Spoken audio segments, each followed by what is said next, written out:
Hello everybody, welcome to my channel. पिछले video में हमने बात किया था एसिड बेस के बारे में, जो कि हम बेसिक जानकारी लिया था एसिड बेस क्या होता है। उसके बाद हमने डिस्कस किया था एसिड और बेस के टेस्ट करने के लिए जो इंडिकेटर्स होते हैं उसके बारे में हमने डिस्कस किया था।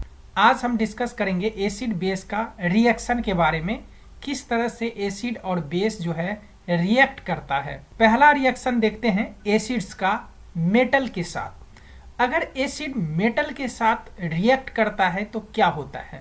जैसे कि मेटल और एसिड दोनों एक साथ रिएक्ट होता है तो क्या बनता है, सॉल्ट बनता है और हाइड्रोजन गैस निकलता है। तो बहुत ही इंपॉर्टेंट है, ये एग्जाम में पूछा जाता है। मेटल और एसिड जब रिएक्ट करता है तो क्या होता है, तो साल्ट बनता है और हाइड्रोजन गैस निकलता है। अब ये जो हाइड्रोजन गैस निकलता है तो हमें टेस्ट करना पड़ेगा क्या सही में ये हाइड्रोजन गैस है या नहीं। इसके लिए हम टेस्ट कैसे करें, तो देखिए, टेस्टिंग फॉर हाइड्रोजन गैस।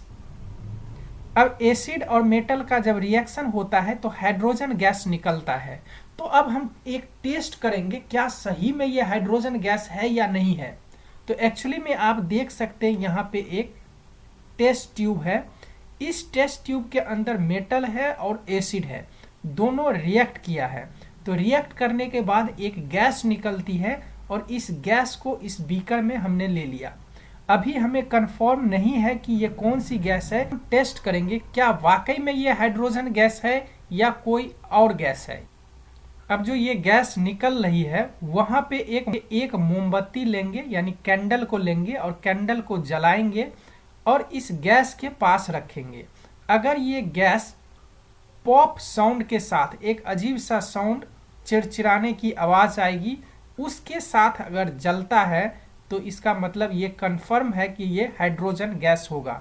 यानी पॉप साउंड के साथ अगर ये गैस जल रही है तो इसका मतलब ये हुआ कि हाइड्रोजन गैस है। तो एग्जाम में ये पूछा जाता है कि पॉप साउंड के साथ कौन सी गैस जलती है, तो हाइड्रोजन गैस। उसके बाद हम दूसरा रिएक्शन देखेंगे, reaction of acid with metal carbonate. यानी मेटल कार्बोनेट के साथ एसिड का क्या रिएक्शन होता है उसके बारे में डिस्कस करेंगे।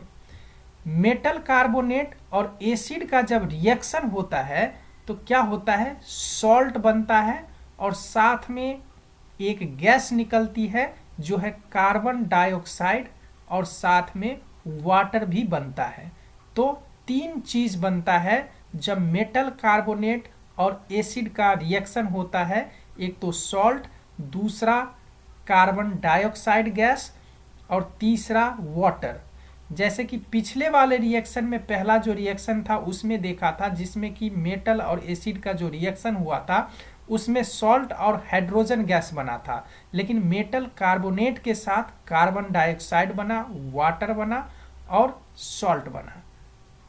जैसे कि अभी हमने देखा था पिछले वाले रिएक्शन में मेटल और एसिड का जब रिएक्शन हुआ था, हाइड्रोजन गैस जो बना था उसका हमने टेस्टिंग किया था और इसमें कार्बन डाइऑक्साइड बनना है। तो अब हम इस गैस का भी टेस्टिंग करेंगे, क्या मेटल कार्बोनेट और प्लस एसिड का जब रिएक्शन होता है तो ये कार्बन डाइऑक्साइड बन रहा है, ये कौन सी गैस है, ये कंफर्म करने के लिए क्या ये कार्बन डाइऑक्साइड ही है, ये कैसे पता। तो इसके लिए हम एक टेस्ट करेंगे और पता लगाएंगे।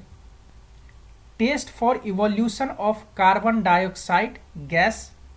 अब हम क्या करेंगे, कार्बन डाइऑक्साइड का जो टेस्ट करेंगे जिसमें कि मेटल कार्बोनेट और एसिड का रिएक्शन होता है, उसमें कार्बन डाइऑक्साइड निकलता है, उसका हम टेस्ट करेंगे।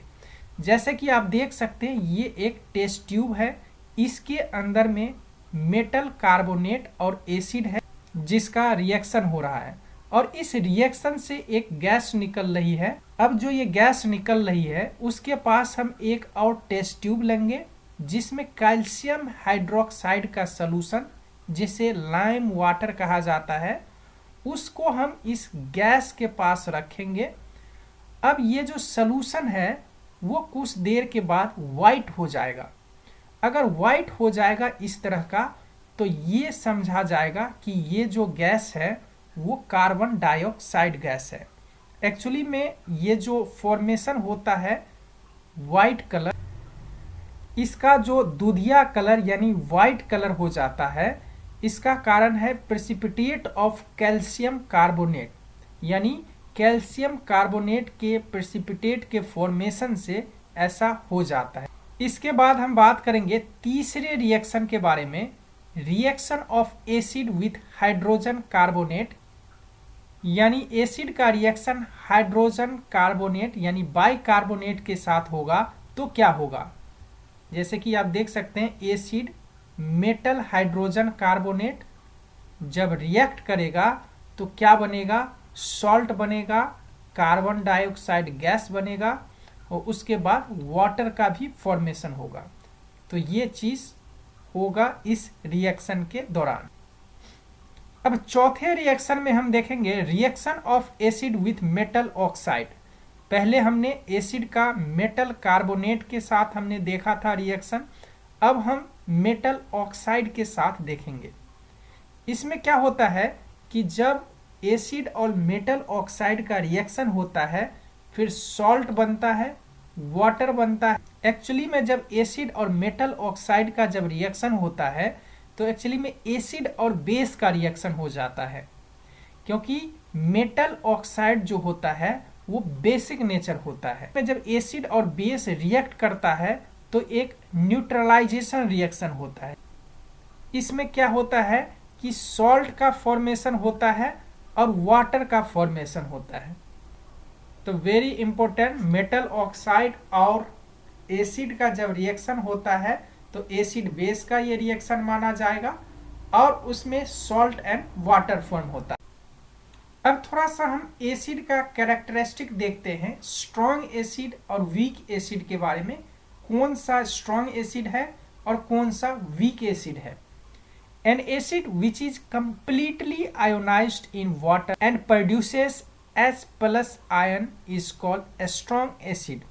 अगर कोई एसिड वाटर के साथ पूरी तरह से आयोनाइज्ड हो जाता है और H प्लस आयन प्रोड्यूस करता है तो वो स्ट्रॉन्ग एसिड माना जाता है। जैसे कि HCl, HCl क्या होता है, पानी में टूटकर H प्लस आयन और Cl माइनस आयन दे दिया, दिस इज स्ट्रॉन्ग एसिड। इसी तरह सल्फ्यूरिक एसिड और नाइट्रिक एसिड, ये तीन जो एसिड है बहुत ही स्ट्रॉन्ग एसिड माना जाता है।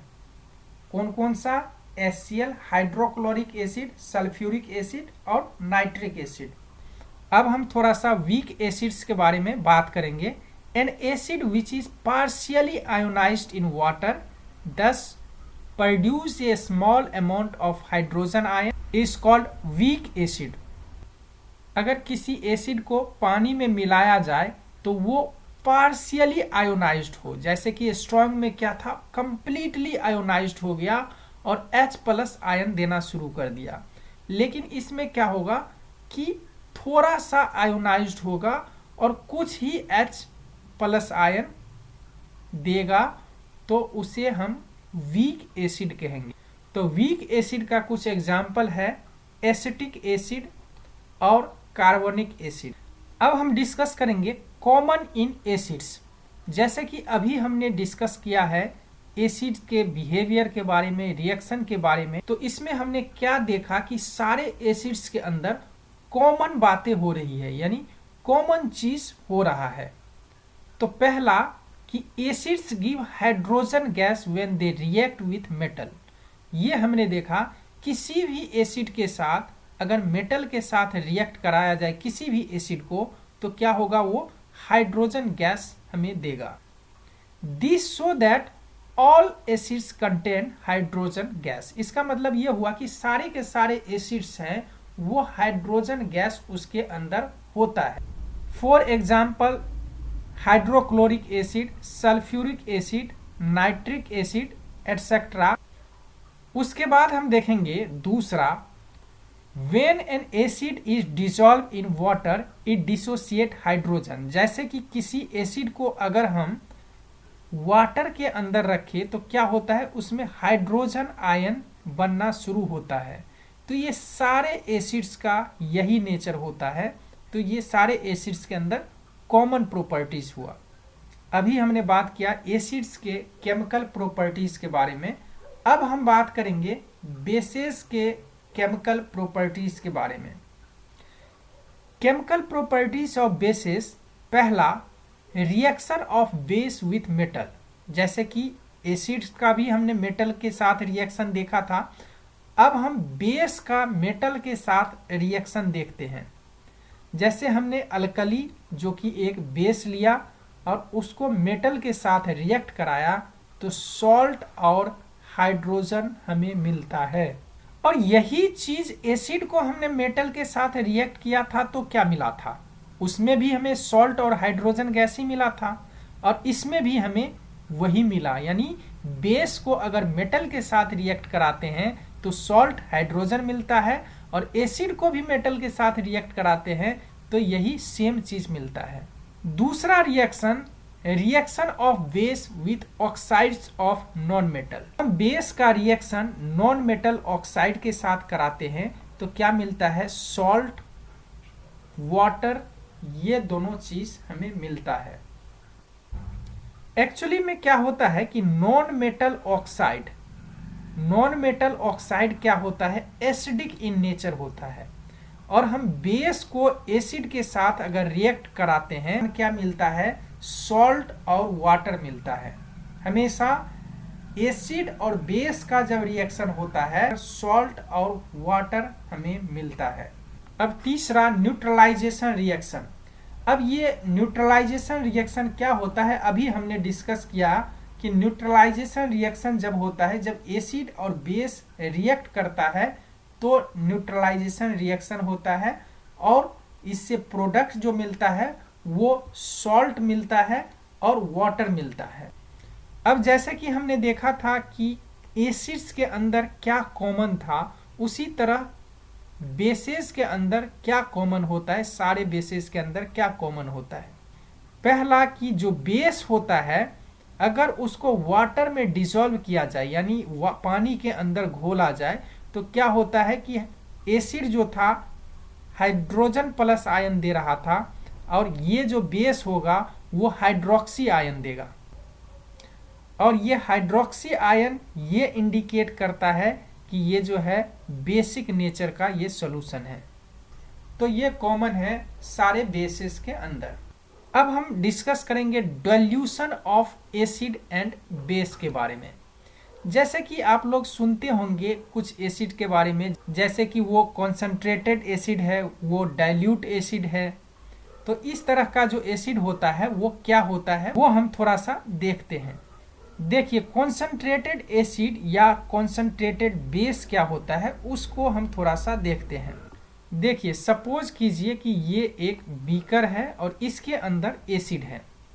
अब एसिड होगा तो क्या होगा कि इसके अंदर H+ आयन होंगे, तो यानी हर एक एसिड के अंदर H+ आयन होता है, ये कॉमन है सारे एसिड्स के अंदर। अब इस एसिड्स के अंदर कुछ एसिड्स ऐसे होंगे जिसमें कि H+ आयन बहुत ज़्यादा होगा, कुछ में बहुत कम होगा। तो इसी के अंदर अगर कितना H+ आयन है और इसका कितना वॉल्यूम है, यानी hydrogen ion per unit volume, acid की बात कर रहा हूं मैं, एसिड्स के अंदर में कितना हाइड्रोजन आयन है और इसका वॉल्यूम कितना है, तो वो हो जाएगा इसका कॉन्सेंट्रेशन ऑफ एसिड। उस एसिड का कितना कॉन्सेंट्रेशन है वो किस पे डिपेंड करता है, हाइड्रोजन आयन पे। उसी तरह सपोज कीजिए ये बेस है, यानी यहां तक बेस भरा हुआ है बेस, और इस बेस है तो क्या होगा, OH- आयन होगा। अब क्या होगा कि इसके अंदर कितना इसका वॉल्यूम है और कितना OH आयन है, OH ion per unit volume, ये हो जाएगा बेस का कॉन्सेंट्रेशन। तो अब इसका मतलब ये हुआ कि जितना हाइड्रोजन आयन अधिक होगा और कम वॉल्यूम में उतना ज़्यादा कंसंट्रेशन होगा इस एसिड का, और जितना ज़्यादा OH आयन होगा इसके अंदर और कम वॉल्यूम होगा यानी इसका उतना अधिक इसका कंसंट्रेशन होगा। तो इसका मतलब ये हुआ कि एसिड के अंदर H+ आयन की जो संख्या है, नंबर्स है, वो कॉन्सेंट्रेशन को डिसाइड कर रहा है, और OH- आयन की जो संख्या है वो बेस के अंदर डिसाइड करता है कि ये कितना कंसंट्रेटेड है, यानी जितना ये ज़्यादा आयन होंगे उतना ज़्यादा कंसंट्रेशन होगा। अब मान लीजिए किसी में बहुत ज़्यादा कंसंट्रेशन है, हम उसको कंसंट्रेशन को कम करना चाहते हैं, तो क्या करेंगे, उसमें कुछ वाटर उसमें ऐड कर देंगे, तो वो डाइल्यूट बन जाता है। तो कंसंट्रेशन से डाइल्यूट कैसे बनाया जाता है वो हम देखते हैं।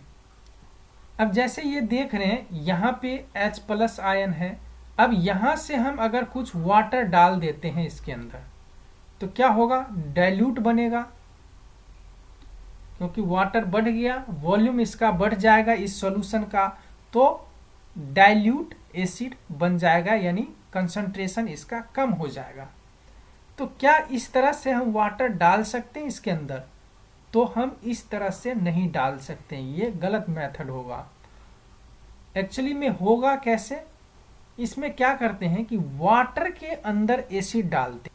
हमेशा ध्यान देने वाली बात यह है, कभी भी हम कंसंट्रेटेड एसिड या कंसंट्रेटेड बेस से हम डाइल्यूट एसिड या बेस बनाएंगे तो हम क्या करेंगे, अगर हमें कॉन्सेंट्रेटेड एसिड से डाइल्यूट एसिड बनाना होगा तो वाटर के अंदर हम एसिड डालेंगे, अगर हमें कॉन्सेंट्रेटेड बेस से डाइल्यूट बेस बनाना होगा तो वाटर के अंदर बेस डालेंगे। ये नहीं करेंगे कि एसिड के अंदर हम वाटर डालेंगे, ऐसा नहीं करेंगे। हमेशा acid to water, base to water, concentrated to dilute. अगर हम वाटर डालते हैं इसके अंदर तो क्या होगा कि बहुत हीट जनरेट होगा, और हीट जनरेट होने से क्या होगा कि कुछ डैमेज हो सकता है। तो इस वजह से हम एसिड के अंदर वाटर नहीं डालते हैं, बल्कि वाटर के अंदर एसिड डालते हैं। तो अभी के लिए बस इतना ही। Thank you.